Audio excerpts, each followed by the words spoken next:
Muy buenas tardes para todos y todas. Continuando con este espacio de Congreso Pedagógico, tenemos a continuación la mesa redonda sobre aportes institucionales al desarrollo profesional del educador y la educadora.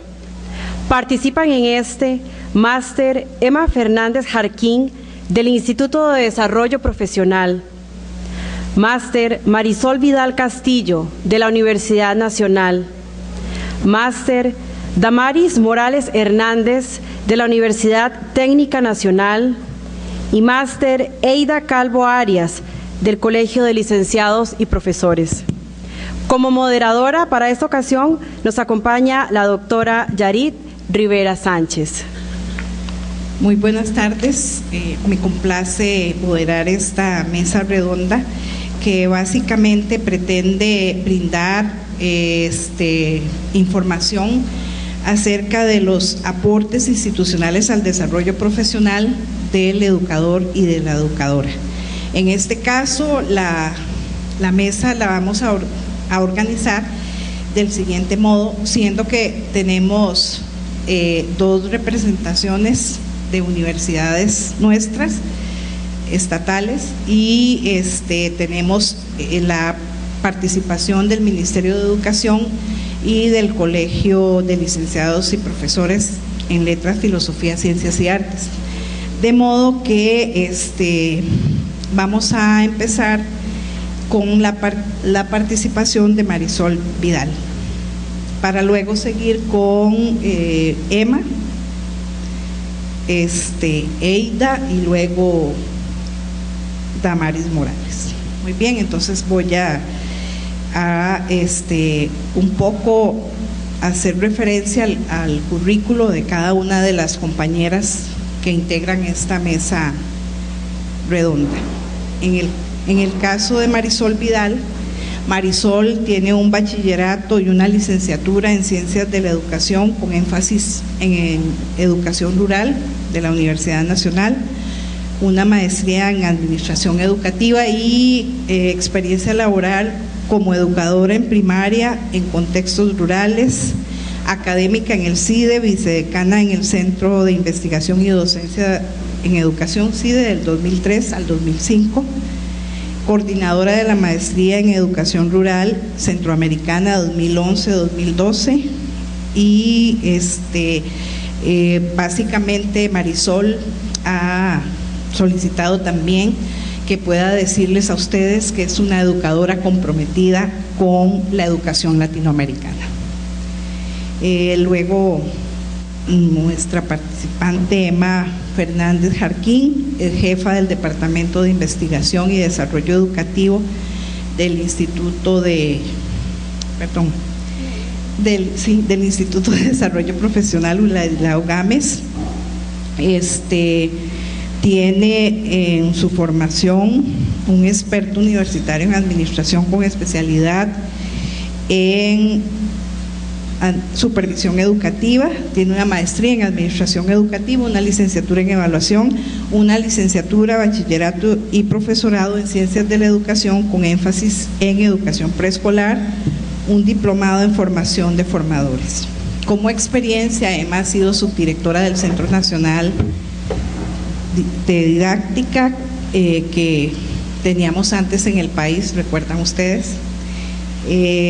Directora del programa CIMED, asesora nacional, y ha sido directora docente, catedrática universitaria y consultora de la UNESCO para el Banco Mundial.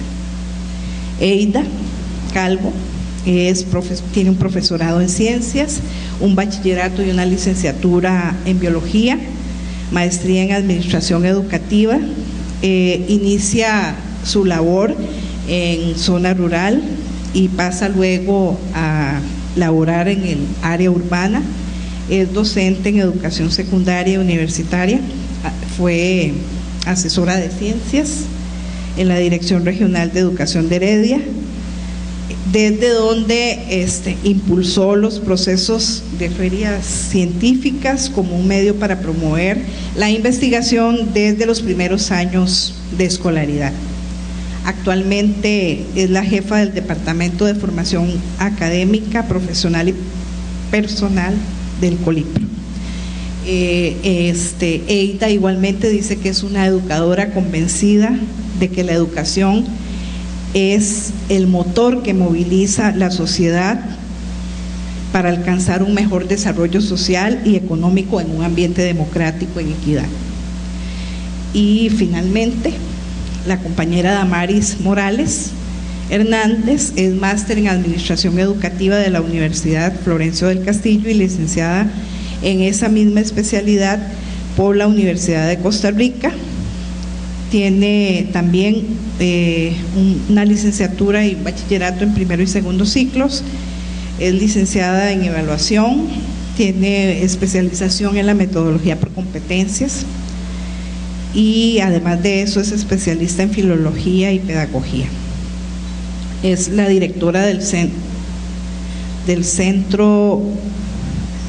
Departamento de Docencia del Centro de Investigación y Perfeccionamiento para la Educación Técnica y ha ocupado diferentes puestos en esa dirección. Es autora de artículos y conferencias y coautora de 5 libros en el campo de la metodología con base en competencias. Y tiene a su cargo diferentes acciones relacionadas con los procesos de formación en el campo gremial. Ha sido miembro de la Directiva Regional de ACCE y vicepresidenta de la Directiva Nacional de ACCE. Entonces, como ven, tenemos acá en las personas que integran esta mesa, personas con formaciones diferentes, pero sí con una experiencia importante en el campo educativo. Sin más, le concedo la palabra a Marisol Vidal. Bueno, buenas tardes y gracias por compartir este espacio de pensamiento a los compañeros de la mesa principal y a todos ustedes y a las decenas o cientos de educadores que en este momento están conectados por internet siguiendo este evento y deseosos de poder compartir también. Bueno, en nombre de nuestra Universidad Nacional, del Centro de Investigación y Docencia en Educación, División de Educación Rural, les venimos a compartir una idea que nos hizo repensar cómo hacer la educación continua para llenar un poco de los vacíos que estamos mirando, pero cómo hacerlo pensando colaborativamente con los maestros, las maestras de nuestro país y como verán en el transcurso de la presentación, de nuestra Centroamérica. Este trabajo lo hemos realizado, ahorita también lo van a ver en algunas regiones en la zona norte de nuestro país, compartiendo el trabajo con la académica Marielos Vargas, que nos acompaña acá en el recinto, y compañeros y compañeras de la zona norte, que nos hemos constituido en una comunidad.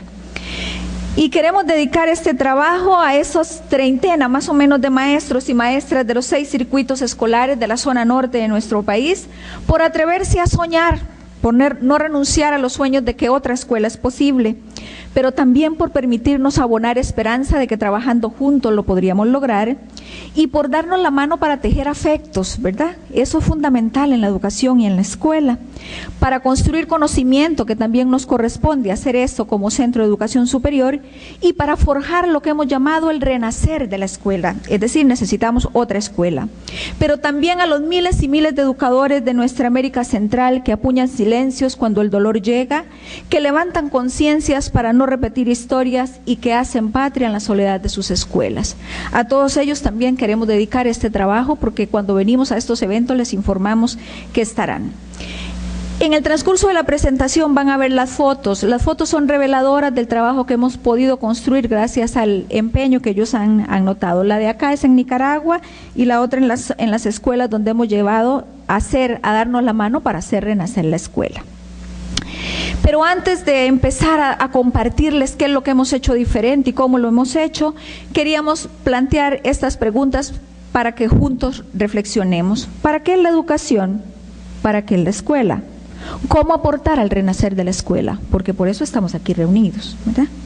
Bueno, nosotros nos hicimos esa pregunta al iniciar y vamos a ver si podemos responder algunas, hacer aproximaciones a esas preguntas. Pero ¿dónde hemos vivido el proyecto? Lo hemos vivido en la zona norte, en La Fortuna, Boca Arenal, Santa Rosa, Pocosol, Los Chiles, Pavón y Monterrey. Ahí están las comunidades donde hemos estado, pero también tuvimos que venir, por dicha, por demanda de los maestros y las maestras, estuvimos en el Teatro Nacional en San José y también explorando la comunidad indígena de nuestro país en la zona atlántica, la parte de Talamanca. También estuvimos en Nicaragua trabajando, vienen llegando los maestros y las maestras en un proceso de autoempoderamiento de El Salvador hace escasamente 2 semanas y proyectamos estar en América Latina muy pronto compartiendo con otros colegas de hermanos países. Y entonces, ¿cómo hemos hecho el trabajo? Ahí en las fotos, en una de ellas vamos caminando a la comunidad indígena, ¿verdad? Vamos aprendiendo, hemos aprendido que aprendemos donde quiera que estemos y no en un recinto cerrado necesariamente, y después estamos compartiendo con los niños y las niñas. ¿Y cómo hemos hecho el trabajo? Podríamos decirles que hemos aprendido a hacer trabajo participativo realmente. Y cuando les digo realmente es a decir, porque en nuestras universidades, como en toda institución, hay que hacer los proyectos para presentarlos a las diferentes instancias para que los aprueben, ¿cierto? Y cuando se definen objetivos y se plantea un programa, entonces vamos con ese programa a las comunidades. Pues aquí nos dimos a la tarea de hacer eso, porque hay que cumplir institucionalmente, claro, pero con la mente abierta para que si quedaba solo la grapa de ese proyecto, podríamos replantearlo a partir de los intereses de los maestros y las maestras, y justamente eso fue lo que hicimos. Entonces trabajamos con un enfoque participativo, la planificación fue colectiva, juntos así como están ustedes, y con un PowerPoint dijimos, ¿qué queremos hacer este año? Hicimos un cronograma anual de trabajo a partir de los intereses de las maestras y los maestros. Hemos dicho que metodológicamente es un poco como aprender a sentir pensando la realidad. En los centros universitarios que nos critican mucho, y enhorabuena para mejorar, a veces pecamos de discursos teóricos, ¿sí? Que son importantes, pero no exclusivos. Hay que profundizar en los referentes teóricos conceptuales, eso es fundamental, pero también es fundamental leer con sensibilidad la realidad, y es lo que nos dimos la mano para poder hacer. Pero también miramos el marco legal, porque si nosotros miramos lo que dice el Convenio Centroamericano, que fue aprobado, además de la Ley Fundamental de Educación, el centro educativo como eje de la calidad y los referentes teóricos, tenemos que hacer procesos de transformación en la escuela. Entonces podríamos decir que dejamos la práctica para llegar a la praxis. Ahorita vamos a tener evidencias, a ver si usted es un buen auditorio crítico que nos pueda decir si lo logramos. Rendición de cuentas, como no hacia arriba, como ocurren normalmente en las instituciones. Hacemos un trabajo y hay que rendir cuentas al jefe o a la jefa. Nosotros dijimos, vamos a rendirnos cuentas nosotros, esto fue lo que planeamos, cómo vamos, qué ajustes hay que hacer y qué procesos hay que transformar, y también rendir las cuentas que institucionalmente nos piden. Pero también socializamos, por eso nos dimos a la tarea de hacer teleconferencias y ver cómo hacíamos para constituirnos en comunidad aprendiente, no como unas profesoras que llegaban a decir qué es lo que hay que hacer, sino ver cómo constituíamos, cómo nos sentíamos como parte de una comunidad. Una de las ideas fuerza que nos identificó con este trabajo fue el Convenio Centroamericano, y ahí está en pantalla para que lo puedan mirar, qué es lo que dice que debe ser la escuela, y dice como institución social al servicio de las necesidades y aspiraciones del pueblo. Entonces dijimos, es una institución social, no es solo para desarrollar los planes y programas de estudio que se diseñan. Entonces eso exigía pensar una escuela un poco diferente. Pero también la Ley Fundamental de Educación en el artículo 3, inciso A, es muy clara y dice salud mental, moral y física para el hombre y la colectividad, es decir, no solo para los niños y las niñas, sino para la comunidad. Y además de eso, elevar el nivel cultural. ¿Cómo hacemos no solo para enseñar lo que dice un programa, sino el nivel cultural? La política educativa, que también dice que tenemos que tener la capacitación y educación continua a modalidades individualizadas. Entonces teníamos que ver cómo generábamos una modalidad que respondiera a esas necesidades. Y recientemente la publicación del Consejo Superior de Educación en el 2008, el documento El Centro Educativo de Calidad como eje de la educación. Entonces esos fueron como algunos referentes legales que consideramos, referentes legales teóricos que nos ayudaron a repensar eso, además de la fundamentación teórica. ¿Qué hicimos diferente? Porque también en los diferentes eventos donde vamos nos dicen, pero es que los que mucho ya se sabe, ¿no? Hay referentes teóricos que dicen cómo hacerlo, tenemos gente que escribe en las universidades, que produce, ¿sí? Que nos toca escribir y producir conocimiento, pero los cómo es lo que nos está haciendo falta. Entonces dijimos, bueno, vamos a ver cómo lo hacemos. Primero, el maestro, partimos de una conceptualización epistemológica diferente, y el maestro, la maestra como una persona gestora de saber, no como dadora de clases que todo el mundo le dice lo que tiene que hacer, sino el maestro y la maestra es una persona que construye saber. Para eso nos dimos a la tarea de acompañarle. La escuela como centro de, en, por y para la comunidad. Entonces la escuela no es la institución que es del MEP, es la escuela es de la gente que vive ahí, y por lo tanto debe tener actividad para todas las personas que comparten esos escenarios. Y podemos decir que abrimos nuevos senderos. Nos dimos cuenta que aprendíamos viajando, por eso no fuimos de pasantía a nivel nacional y a nivel internacional. Además de eso, que teníamos que hacer círculos de estudio. Teníamos que agarrar libros, leer, pero no leer en soledad, sino leer y sentarnos juntos a ver cómo estábamos entendiendo aquel libro y cómo eso permitía transformar lo que íbamos haciendo en el trabajo. Además de eso, pensando juntos y juntas, porque el maestro y la maestra están en mucha soledad en las escuelas y en los contextos rurales también muchísimo más. Entonces, juntos, a ver cómo interpretábamos aquello y cómo lo trasladábamos en acciones que convirtieran su práctica en praxis pedagógica. Perdimos miedos y vivimos una nueva escuela. Fundamental que el maestro y la maestra pierdan el miedo, porque aunque nos duela reconocerlo, hay mucho miedo en las escuelas. Cuando se vino el caso de Panaca, ustedes no se imaginan lo que fue que los maestros nos diéramos a la tarea de salir del recinto escolar. Y nosotros no los culpamos, sino que había que darnos la mano junto con los padres y las madres de familia para ver por qué era que había que ir al río a ver, al bosque, a la plaza. Y juntos nos dimos la mano, no criticándolo, sino viendo a ver cómo podríamos hacerlo. Y como académicas universitarias, a ver cómo nos convertíamos en aprendientes y acompañantes. Dejar de enseñar para aprender más, ¿verdad? Eso es un gran reto. Desdibujar la frontera entre la escuela, la familia y la comunidad. Soñar, construir ilusiones y proponer con fuerza y convicción la transformación. Y cuando digo con fuerza, compañeros, es literalmente con fuerza. Porque el sistema no es culpa de nadie, digo yo, o de todos quizá, pero el sistema es muy aplastante. Por eso hay que tener como claridad por qué lo vamos a hacer, por eso el referente legal, ¿verdad? Porque ahí dice cómo debemos irlo construyendo. El intercambio académico que hicimos con Nicaragua, con El Salvador y ahorita también en Costa Rica. Irreverencia a los no se puede y el privilegio al probemos. Armamos una plantilla diferente para planear, por ejemplo, en la escuela, porque el maestro planea mucho a veces, muchas horas dedicado a planear, pero ese planeamiento no necesariamente responde a lo que él necesita en el aula. Entonces les dijimos, ¿cómo podemos hacerlo? Y nos dimos a la tarea de elaborar una propuesta un poquito diferente. Además de eso, empoderar al maestro enriqueciendo el criterio y evidenciando niveles de logro. Los maestros y las maestras lo primero que hicieron en los primeros 3 meses fue convertirse en autores y autoras. Escribieron sobre experiencias reveladoras y hicieron la primera publicación que llevamos a Nicaragua. El trabajo entre pares para aprender entre pares y no en soledad. Además de eso, hicimos teleconferencia entrelazándolos con 5 diferentes regiones. Para esto tuvimos la colaboración del Instituto Ladislao Gámez Solano, que nos ayudaron técnicamente para poder hacerlo.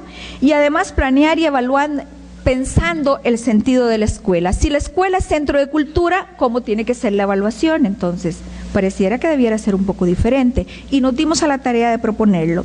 Y la constitución de un equipo gestor que ahorita que institucionalmente ha cerrado el proyecto, el equipo gestor es el encargado del trabajo y gracias a ellos fue que fueron a El Salvador y ya vinieron y están trabajando ahorita.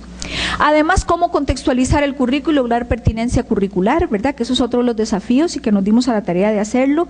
Diversificar los escenarios pedagógicos, no solo aprendo sentado en el aula, sino que aprendo en diferentes espacios. Y el principio de vivencia hizo rupturas en el paradigma que sustenta la educación continua del país. Es decir, profe, ya no nos diga el discurso teórico, enséñenos haciendo. Y eso nos desafió mucho porque a veces no teníamos tan claro y significaba darnos la mano para hacerlo. Docente, tiempo, voy. Docentes escritores, ahí están las evidencias de las fotografías donde ellos están escribiendo. Elaboramos unos módulos para acompañarlos en el proceso y ahí está en servicio del país, porque para eso escribimos.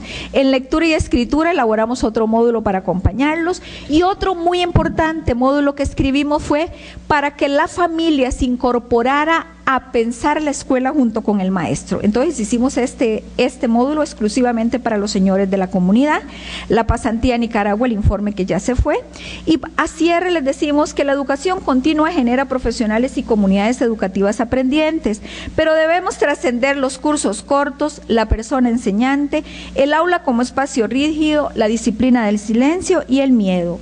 Y debemos acompañar amorosa y respetuosamente al maestro, a la maestra, a la escuela y a las comunidades educativas, porque el camino es intenso, las luchas son fuertes, pero el logro llega. Tenemos evidencia de eso. Muchísimas gracias.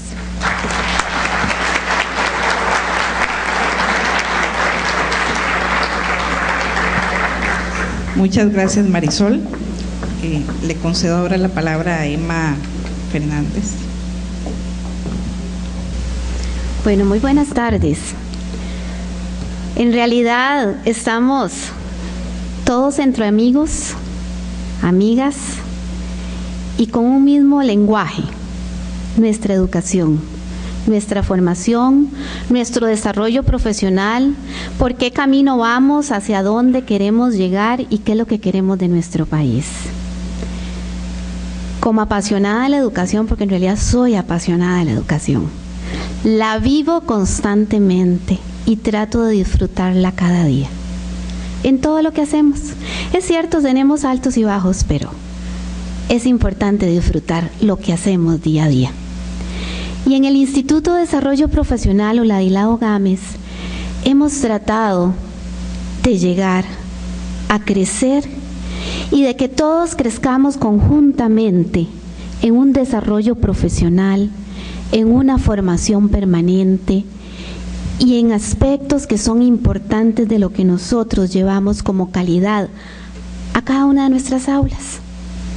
Y no solo en las aulas, tenemos que ver también la parte técnica, administrativa docente y todos estos otros aspectos que nos ponen a nosotros principalmente de servicio civil, ¿cierto o no?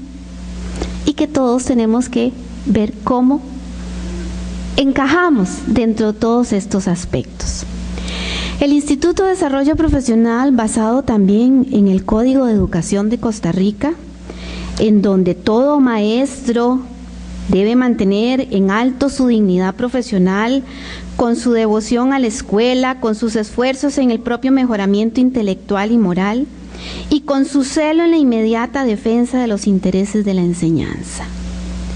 Hay un compromiso de cada uno de nosotros en nuestro Código de Educación.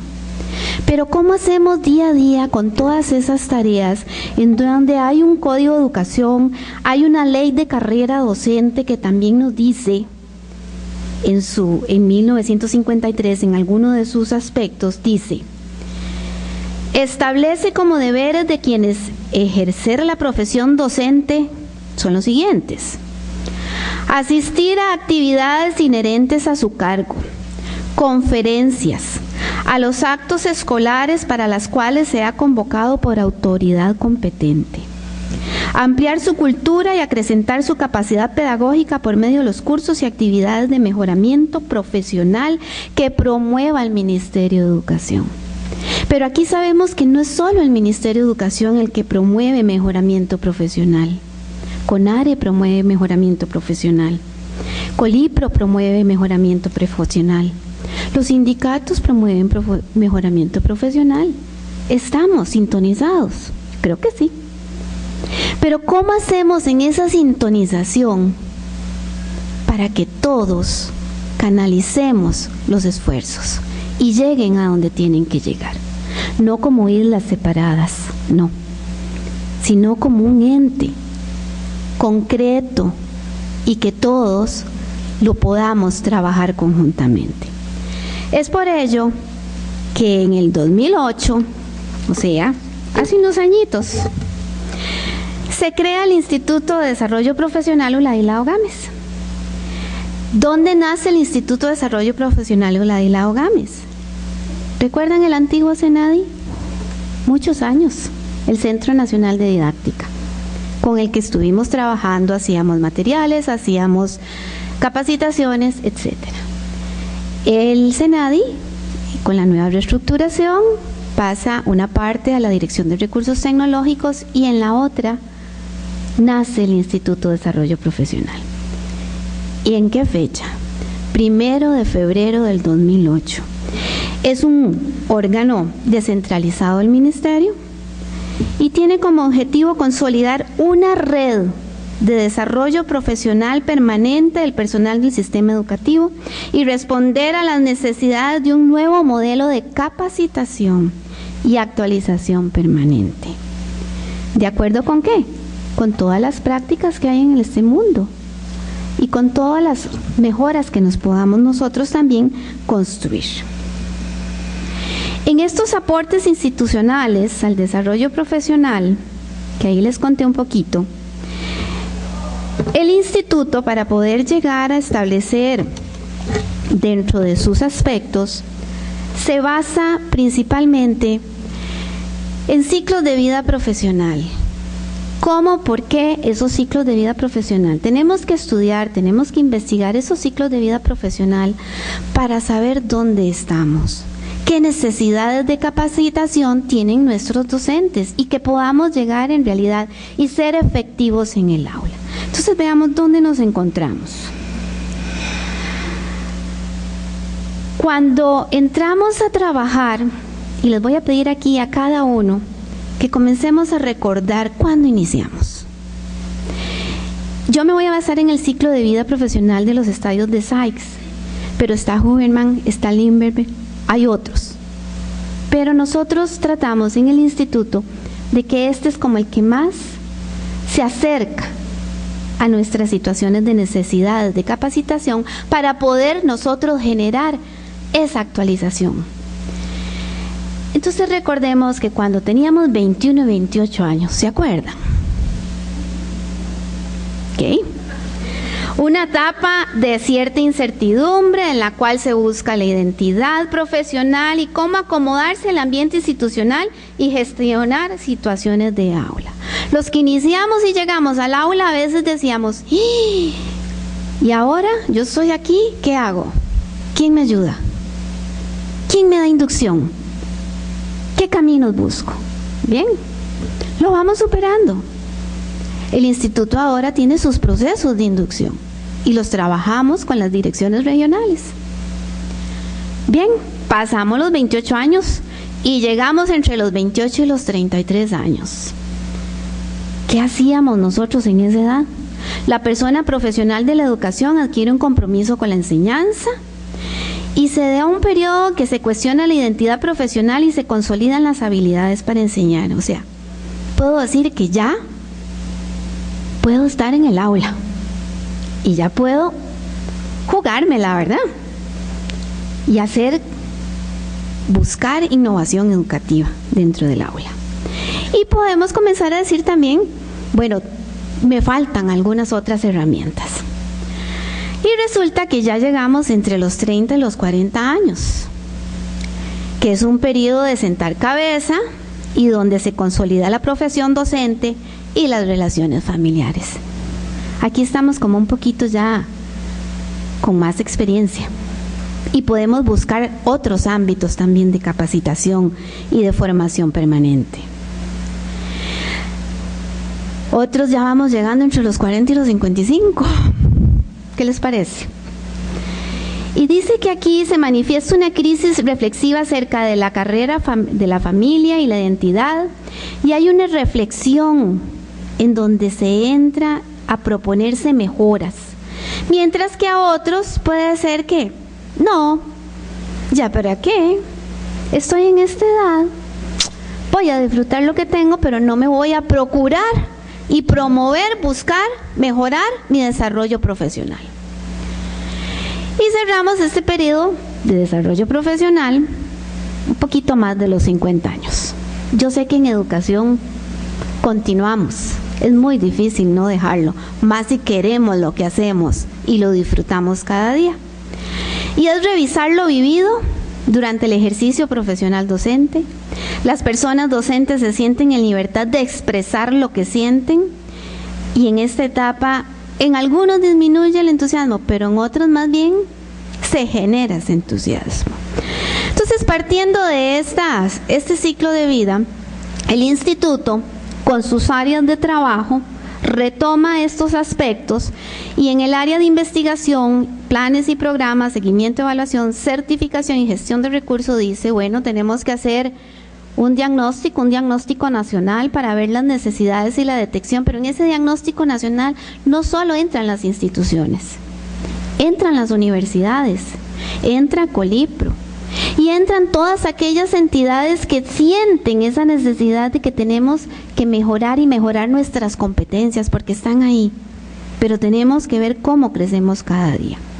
En investigación se busca esa reflexión de innovación y se establecen perfiles que compartimos con ustedes, perfiles que decimos, sí, este docente en esta década necesita, dentro de este perfil, mejorar competencias en A, B, C y D. Y tratamos de buscar esas soluciones, pero no solos, con todos ustedes y con los que estamos aquí.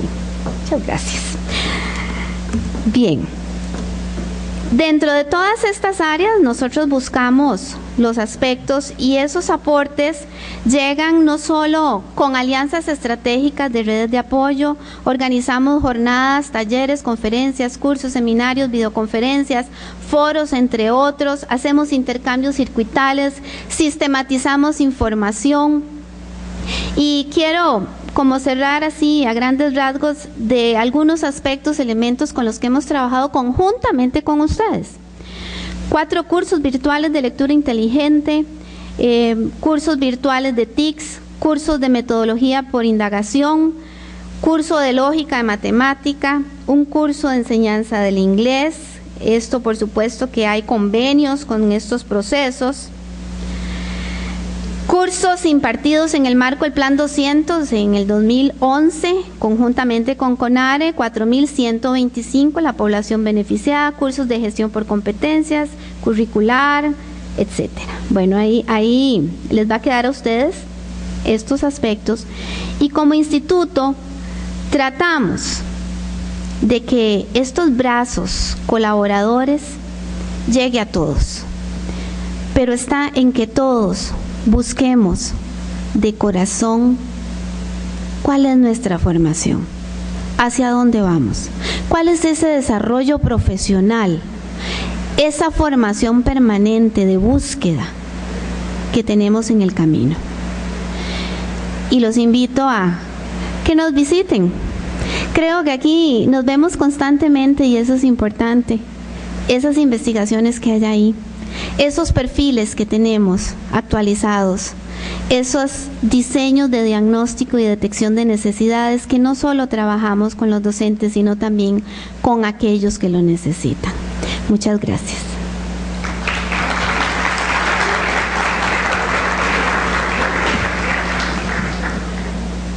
Muchas gracias, Emma.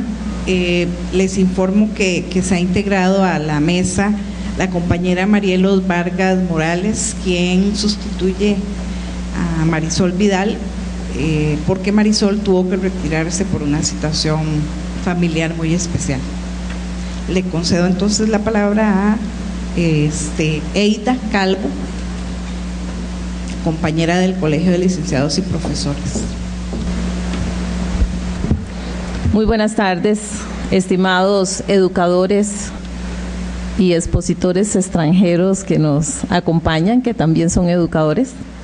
Aprovechando al máximo los minutos que tenemos, les voy a hablar sobre los aportes del colegio, pero es importante antes hacer un recorrido por la historia. Y es la época del año 1950, antes de los 50, porque es importante analizar cómo es que surge el colegio.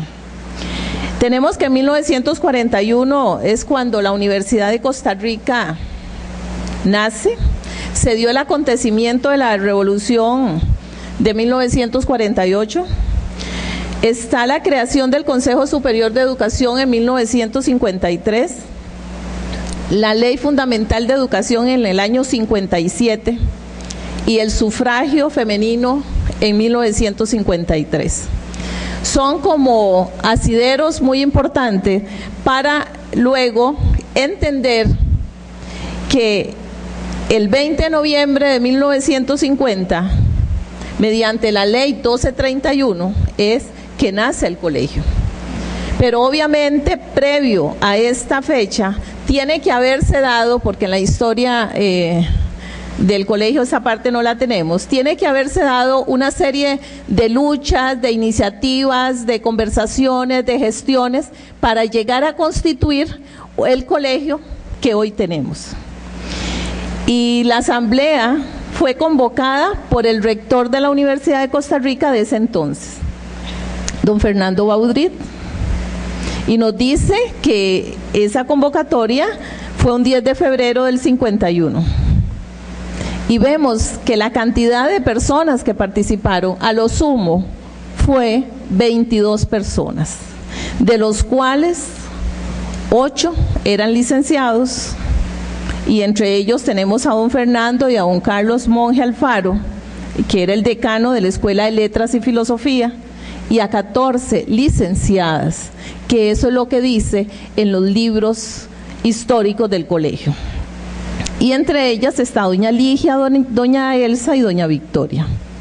Y es que el colegio, cuando nace como colegio de licenciados en letras y filosofía. Y ahí se constituye la primera junta directiva del Colegio de Licenciados y Profesores, como actualmente lo conocemos, y fue precisamente doña Victoria Garrón de Doria la primera presidenta de la junta directiva en la historia del colegio. Y con estos datos vemos que definitivamente la educación en este país tiene rostro de mujer.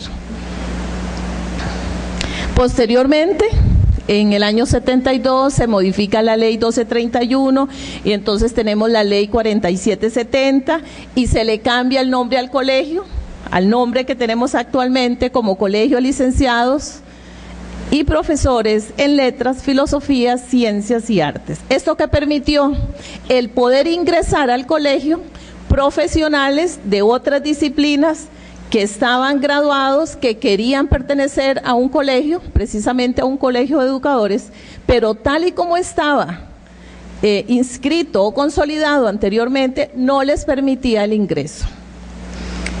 Y mantiene una visión clara, explícita, concreta, que dice velar para que la sociedad costarricense reciba una educación de calidad.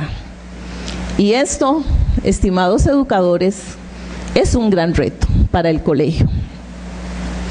Y a mediados de la década de los 90, contarles que ya existía una comisión académica, pero que en octubre del 2005 se crea el Departamento de Desarrollo Educativo, el que posteriormente, en el 2007, cambia de nombre al nombre actual.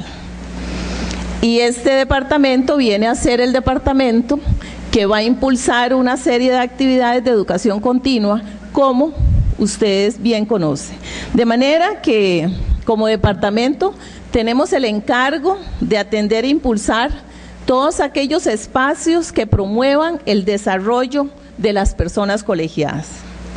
Bueno, y atiende paralelamente otras actividades que lo vamos a ver dentro de unos minutos, que tienen que ver no solamente con la formación profesional, sino que tiene que ver también con la parte de desarrollo personal. Y he rescatado este texto. Dice que quienes trabajamos formando, también necesitamos formación. Y no queremos formación de CD-ROOM, queremos aprender, y de verdad, con cursos y programas. De manera que los formadores de formadores, los profesionales que trabajan en los centros educativos donde se forman educadores, necesitan también procesos de formación acordes al momento histórico que se vive. No podemos obviar en estos momentos la existencia de las redes sociales. No podemos ignorar el acceso a la información mediante formatos o mediante programas que nos facilitan de una manera virtual, pero necesitamos ser buenos formadores para transformar precisamente esa educación que está en el aula. Pero ¿cuál es el concepto? En distintos países y bajo distintos contextos, viene a ser como una educación continuada, una educación por extensión, educación continua, formación continua, desarrollo profesional. En síntesis, es un proceso a lo largo de la vida. Es un proceso que no termina. Es un proceso permanente en la vida de todo educador.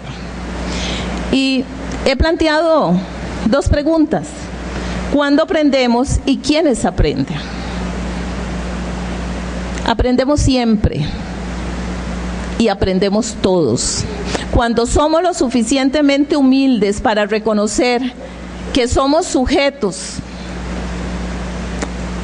que estamos inmersos en un proceso de un aprendizaje permanente y que podemos aprender de un estudiante que nos llega con una nueva información, podríamos entonces exactamente validar de una manera expresa a ese estudiante que tal vez pueda tener más conocimiento que el mismo profesor. Y el texto al final, en realidad el educador está sometido constantemente a nuevas experiencias, aprendizajes que debe de incorporar en una forma permanente a sus experiencias profesionales y experiencias de vida. Pero, ¿qué es la educación? La educación hay que entenderla como un andamiaje que le va a permitir el desarrollo pleno de la persona. Y bajo esa concepción es que en el Colipro, en el Departamento de Formación Académica, Profesional y Personal, laboramos y organizamos todas las actividades que hacemos para ustedes. Bueno, el colegio promueve en el marco de la educación continua una serie de actividades. Hay una búsqueda de una educación de calidad mediante el ejercicio ético, legal y competente de la profesión docente, que es un trabajo del colegio, del departamento de fiscalía. La coordinación con otras instancias de interés educativo, y aquí quiero destacar la excelente coordinación que hemos tenido con CONARE a través del Estado de la Nación, que precisamente tenemos un convenio con ellos. Quiero reconocer públicamente la gran coordinación que hemos tenido con el Instituto de Desarrollo Profesional, al director de este instituto que nos ha permitido coordinar y llevar a cabo actividades que bien apuntan al desarrollo profesional de las personas. Organizamos encuentros, videoconferencias, precisamente a través de las salas de videoconferencias del IDP. Organizamos cursos presenciales, cursos virtuales. A Dios gracias, ya contamos con una plataforma que nos permite, a través de Adrián, el compañero que está haciendo la filmación de todo este evento, el poder contar y ofrecer a las personas colegiadas que se encuentran en zonas retiradas, pero que tienen y desean acceder a una información actualizada y competente que venga a favorecer el ejercicio de la docencia en su centro educativo. Talleres, foros, hemos organizado foros para analizar precisamente los resultados del tercer informe de la educación, que cuando salió a la luz, yo creo que todos los que trabajamos en educación nos dio fuerte, porque si entre los hallazgos se citan, por ejemplo, la condición de los servicios sanitarios y los estudiantes seleccionaron ese ítem o esa variable como una variable que tenía que ver con la calidad de la educación, eso nos tiene que llegar de una manera profunda. Organizamos jornadas académicas, es una actividad de 2 días y es una actividad que se organiza de manera conjunta con las direcciones regionales de educación, un reconocimiento para los asesores de capacitación, a los funcionarios de las direcciones regionales, que a través de ellos hemos podido llegar precisamente a esos educadores en las distintas zonas del país. Una cátedra libre sobre calidad de la educación es un espacio de análisis, de reflexión, que permite a las personas, sin distingo de rango ni de educación, participar en ese espacio reflexivo sobre qué es calidad de la educación. Intercambio de educadores, hay una experiencia muy bonita entre personas del Liceo de Atenas con Liceo de UNESCO, fue una actividad que promovió un funcionario del IDP junto con Adrián y que yo creo que debemos de volverla a destacar. Voy a ir rápido. Encuentros tuvimos en San Ramón, en Guanacaste. Fue posible una videoconferencia con el doctor Rafael Vizquerra de la Universidad de Madrid, precisamente hablando sobre educación emocional, que las personas que me antecedieron se refirieron a la importancia del manejo de las emociones, a la importancia de una educación, pero de una verdadera educación, que no solamente el conocimiento es indispensable.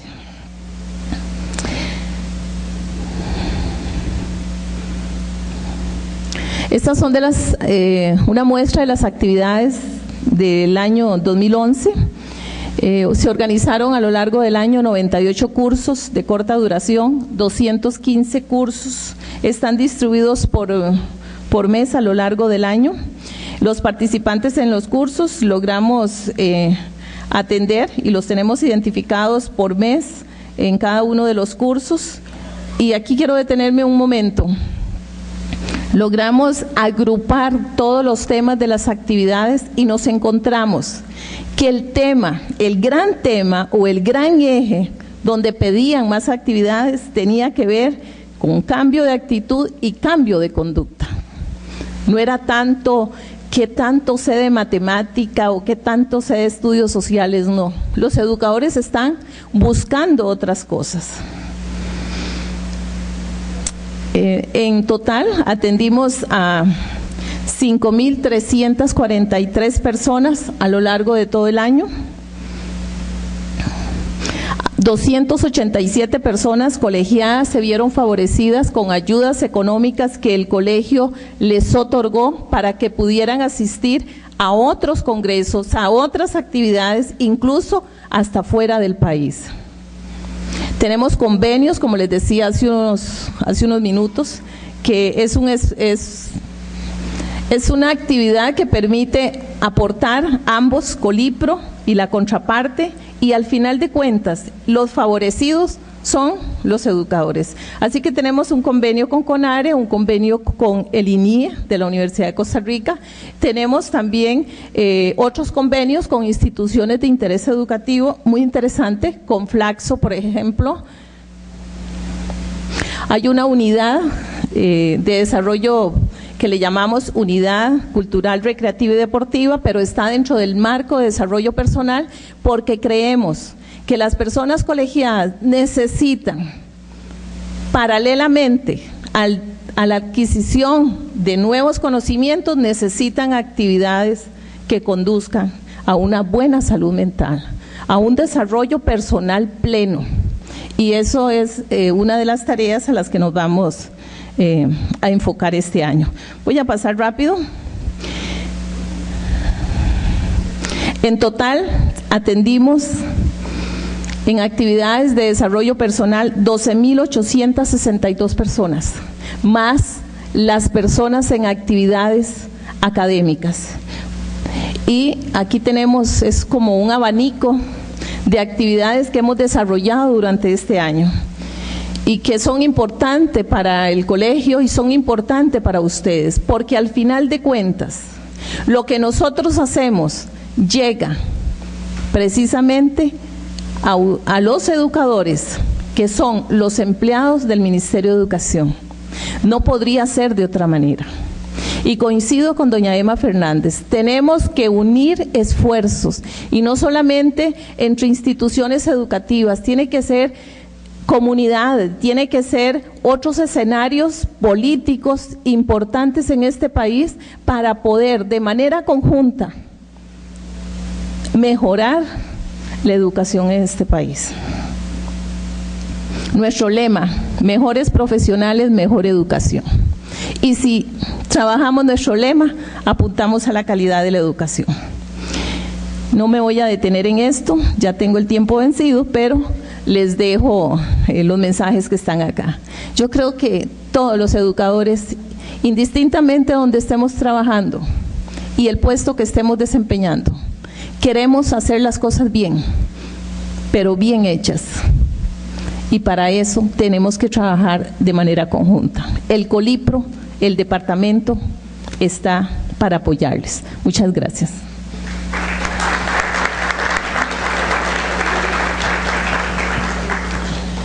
Muchas gracias, Teida. Concedo la palabra a la última compañera de esta mesa, Damaris Morales. Muy buenas tardes, estimado auditorio. Voy a permanecer aquí para que el papelito pase más rápido. Entonces, en realidad, muchas gracias a los organizadores de esta jornada, ya que ella nos permite realizar espacios de reflexión y realizar una reflexión en dos vertientes muy importantes. ¿Qué estamos haciendo los centros que formamos docentes? En realidad, estamos formando el docente que requiere el contexto, y por otro lado también nos permite a los que somos docentes hacer un análisis para ver si estamos trabajando bien, si estamos mediando correctamente en las aulas. Porque recuerden ustedes que el proceso de la educación es un proceso continuo, nunca acaba. El compañero de la mañana decía que él quería terminar con el apostolado, pero yo creo que ese apostolado se carga hasta que concluyamos como formadores, y eso es toda la vida. En realidad, represento al Centro de Formación Pedagógica y Tecnología Educativa de la Universidad Técnica Nacional, y me voy a limitar a los aportes institucionales del desarrollo profesional. Para presentar el centro lo haremos en otro día. Me gusta siempre iniciar las presentaciones con una cita de Paulo Freire para que nos lleve a la reflexión.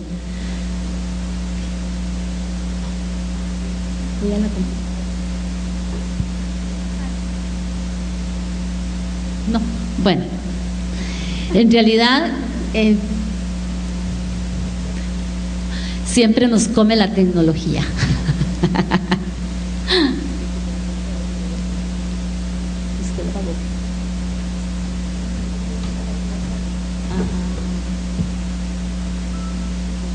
Es que dice que ya me lo apagó.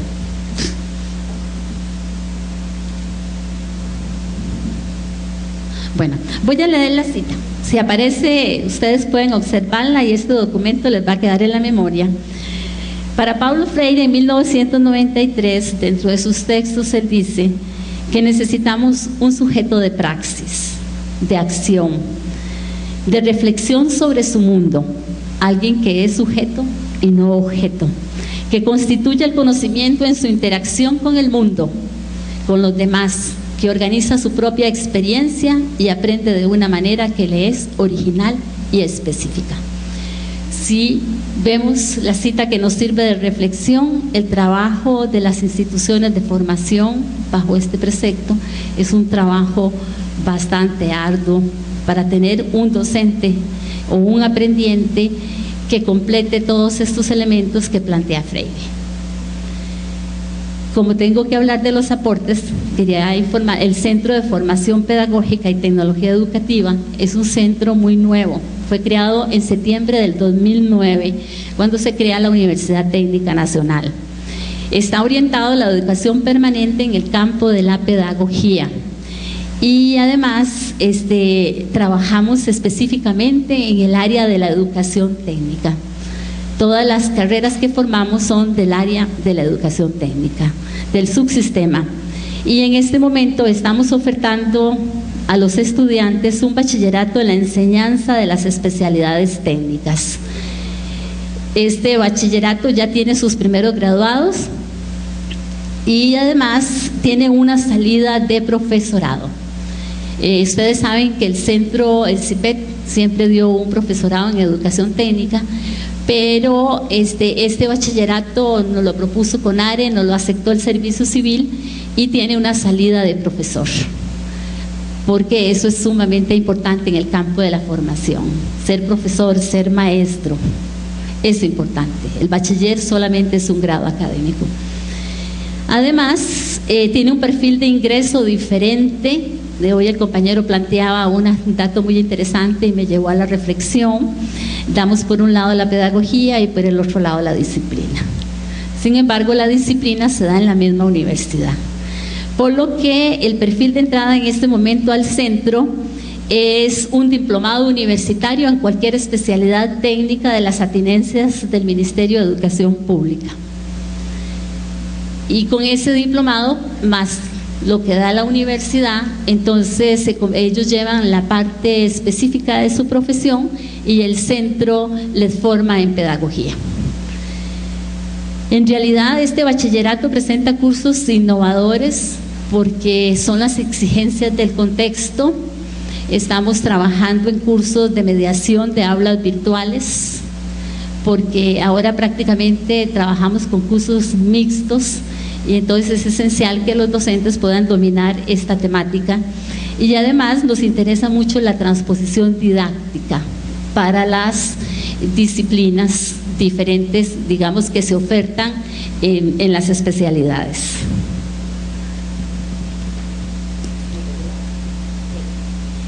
No puedo hablar del centro mucho porque lo que tiene el centro es proyección a futuro, y como tengo que hablar de aportes, entonces no puedo dejar por alto que el centro tiene su ADN en el CIPET y que muchos de ustedes lo conocen.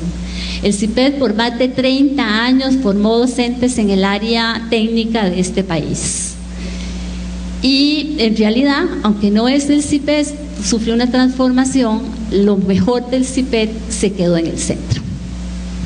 Entonces, el CIPET fue creado en 1976 bajo un convenio suscrito con el gobierno español y surge para dar respuestas de formación de docentes para la educación técnica. Su función principal durante 30 años fue atender la formación, capacitación y perfeccionamiento de docentes en servicio, especialmente en el área de la pedagogía. Ustedes saben que los docentes que van al CIPET trabajan de lunes a viernes y los sábados son nuestros estudiantes.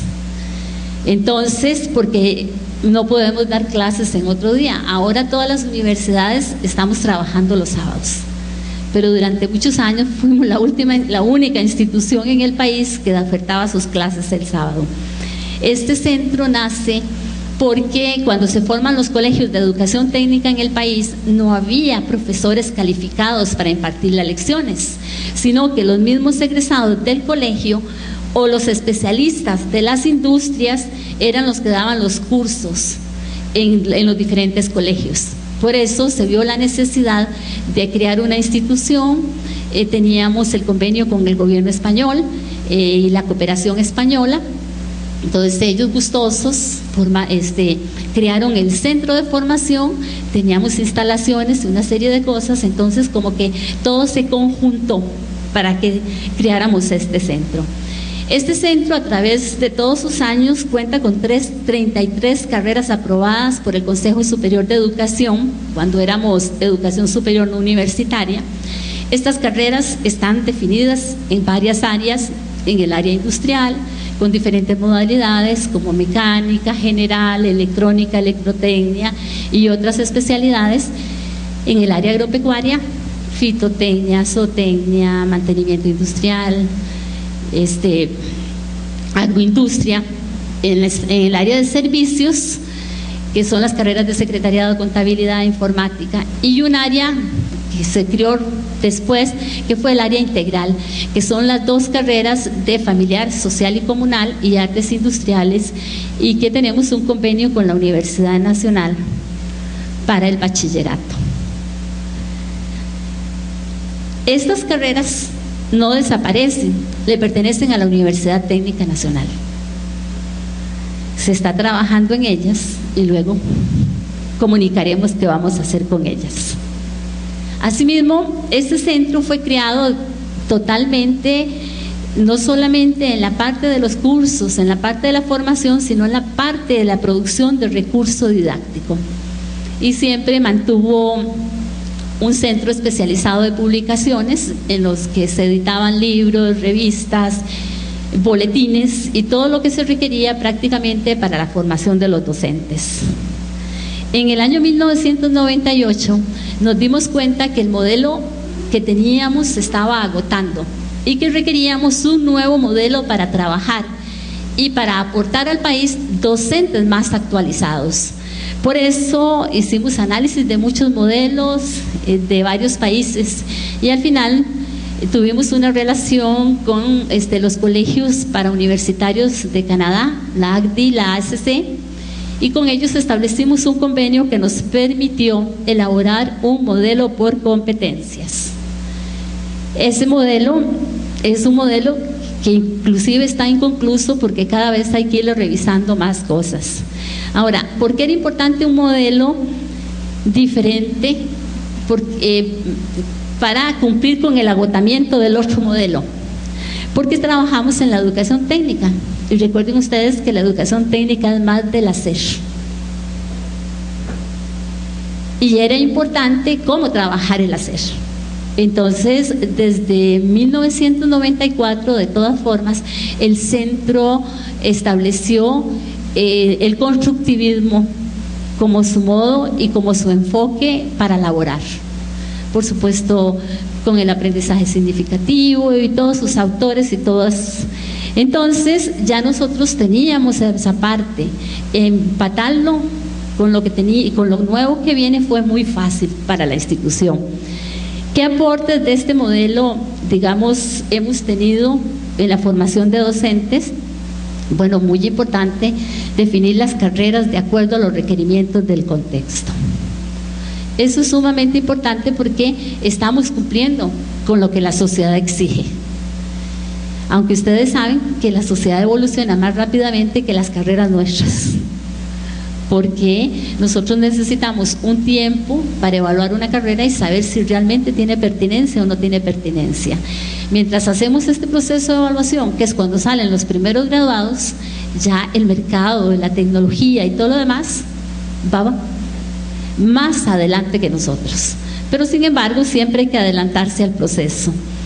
Luego establecimos un modelo curricular por competencias, elaboramos módulos, no solamente en su estructura, sino con los textos requeridos para poder trabajar.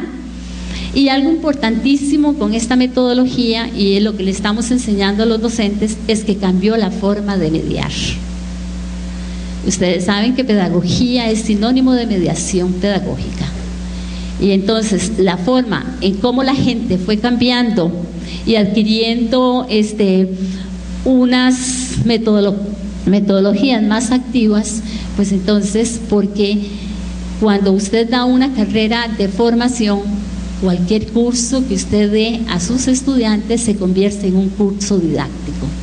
Recuerden que son profesores en servicio y todo lo que hace el docente, el profesor lo copia para ir a las aulas. Entonces eso es muy importante. Luego hubo mucha motivación en los aprendientes, no solamente en los docentes, sino en los estudiantes y en la parte administrativa de la institución, o sea, todos cambiamos. Además, la formación en el aula adquirió otra dimensión que es muy importante. Las clases son más activas, tenemos clases más lúdicas, o sea, eso es otro proceso diferente. Inclusive yo les voy a contar una anécdota. Nosotros somos los capacitadores en pedagogía de los profesores de la universidad. Y ellos, tenemos ingenieros que nunca han llevado un curso en pedagogía, pero que tienen muchos años de experiencia dando clases.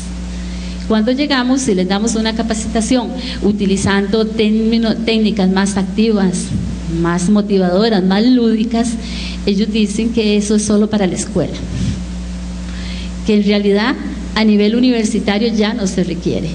Entonces, en este momento tenemos un proceso de cambio de paradigma.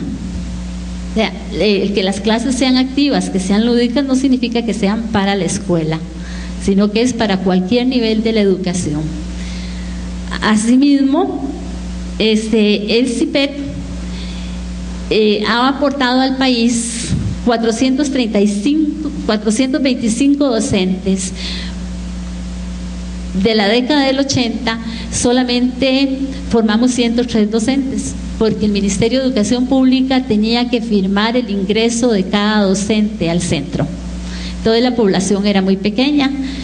En el año 90 subimos a 965 y en la década del 2008 al 2008 tuvimos 2036 docentes graduados. Esto fue porque abrimos las carreras de artes industriales y de familiar y social, que se requería, digamos, en las escuelas y en los colegios académicos de este país. Y en el 2009 al 2011 formamos 1.221 docentes. En diciembre del 2011 graduamos los últimos 562 docentes del CIPET. ¿Ok? Pero gracias a Dios, prácticamente muchos de esos docentes están en el proceso del bachillerato. Entonces, ese es el aporte, digamos, que ha brindado el CIPET. Ha sido también muy importante el área de la capacitación a los profesores o al recurso humano de la educación técnica de este país. Desde su creación, el centro ha brindado todas las capacitaciones en el área de pedagogía y en las disciplinas de los profesores de la educación técnica, y esto no ha tenido costo alguno para los educadores. Fue del presupuesto de la institución que le devolvíamos al gobierno lo que invertía en procesos de capacitación a los docentes. No voy a entrar en la capacitación porque un compañero mañana va a estar aportándoles a ustedes todos los resultados y todos los aportes de la capacitación que hemos tenido.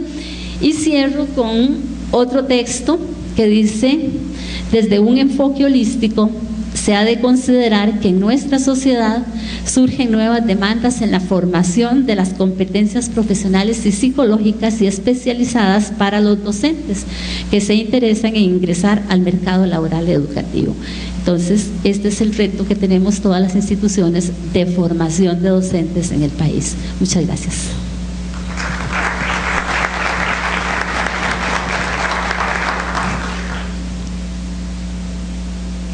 Sin duda las participaciones de las compañeras en esta mesa dan cuenta de los esfuerzos que hacemos las diferentes instancias en materia de desarrollo profesional de los educadores y de las educadoras de este país.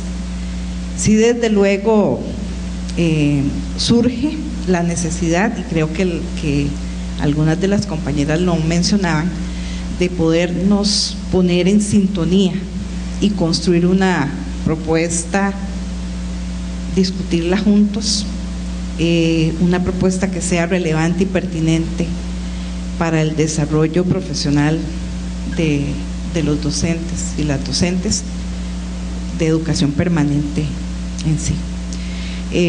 Vamos entonces a tener un espacio ahora para preguntas. Me imaginaba que esta pregunta siempre no la hacen. ¿Por qué la certificación? Es una pregunta que siempre nos hacen en el instituto. La certificación en el instituto dura un poquito más por el proceso que nosotros tenemos con SECADES, que es de servicio civil, entonces nos piden ciertos requisitos. No voy a entrar en detalles en todo ese procedimiento que tenemos, pero el año pasado certificamos 10.800 docentes. Sabemos que el certificado es de participación algunos y otros, pues por supuesto que tienen su puntaje, que eso nos sube un poquito el salario en carrera profesional. Y bueno, ¿cómo cambiar esos paradigmas? Eso es trabajo de todos nosotros. Y aquí estamos proponiendo que debíamos de articular procesos de formación permanente y desarrollo profesional. No obstante, eso ya tiene su historia, no voy a entrar en esos detalles de la historia de lo que es la profesionalización, sino que eso ya viene dentro de un aspecto de decreto, ley. ¿Y por qué lo hemos convertido, dicen aquí, en que las capacitaciones sean certificados y certificados para puntos? Está en nosotros. Si nosotros queremos crecer profesionalmente y si vamos por unos puntos, bueno, pongámoslo en remojo un poco hacia dónde vamos. ¿Voy por los puntos del certificado o voy porque lo necesito y quiero crecer como profesional? Porque voy a aprender un poco más, porque me voy a desarrollar mejor profesionalmente en mi ámbito laboral, porque voy a llevar eso a la práctica pedagógica diaria.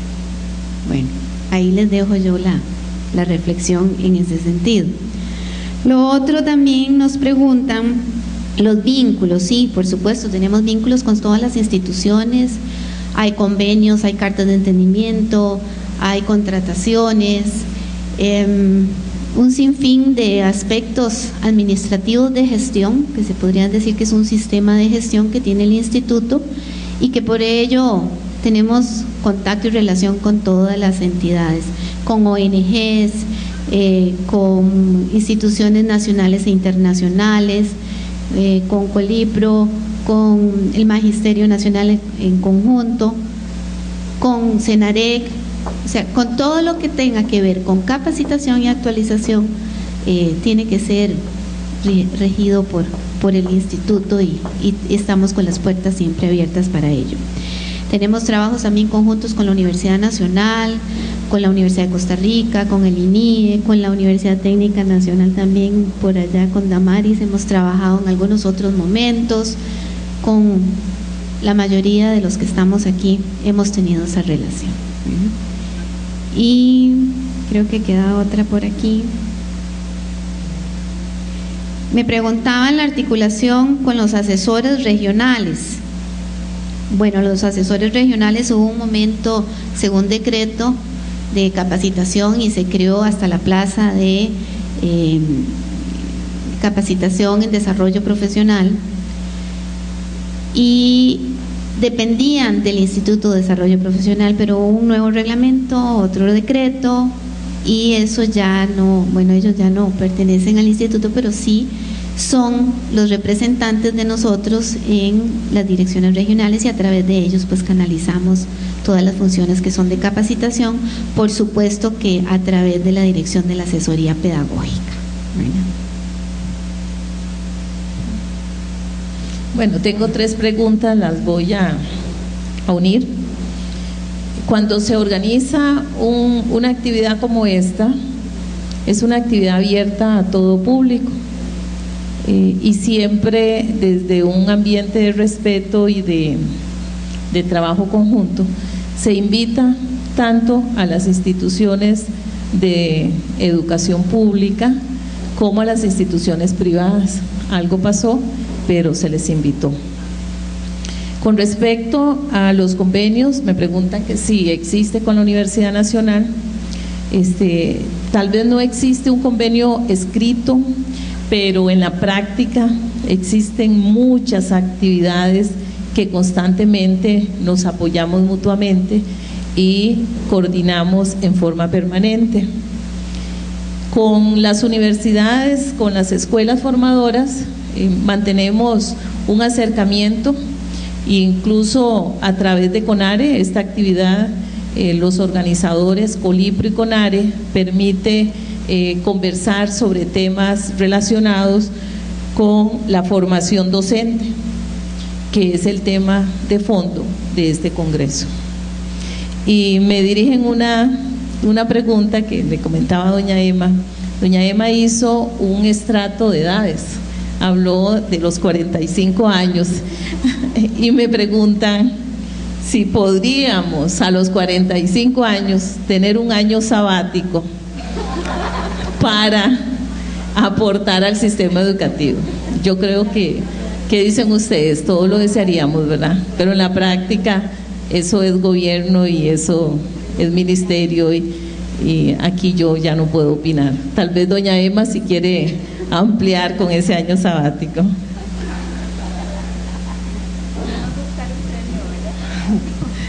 Muy bien. Damaris.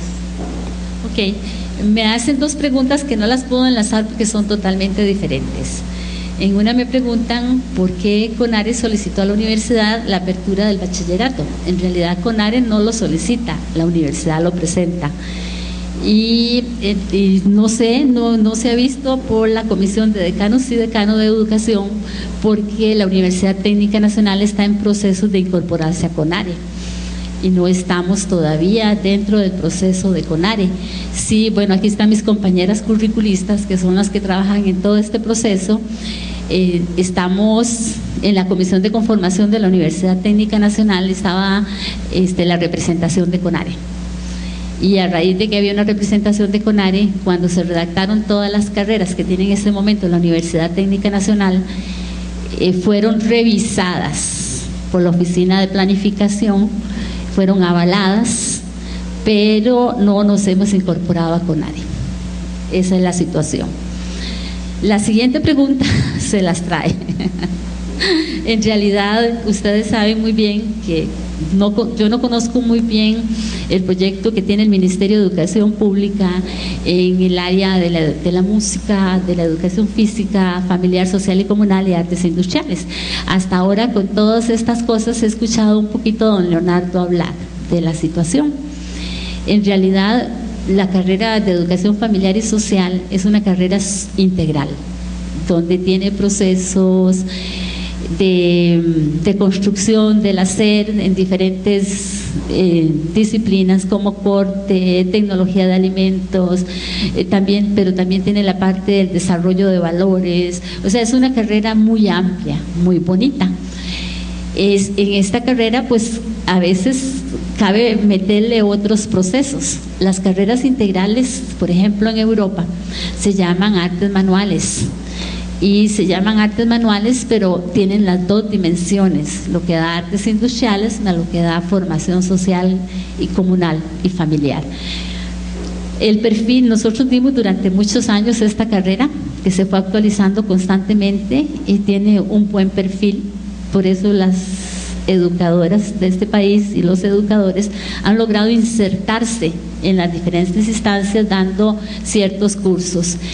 En este momento, si conocemos realmente el proyecto, no sé cuánto afectaría a estas profesoras formadas, porque les cambiaría el perfil de contratación.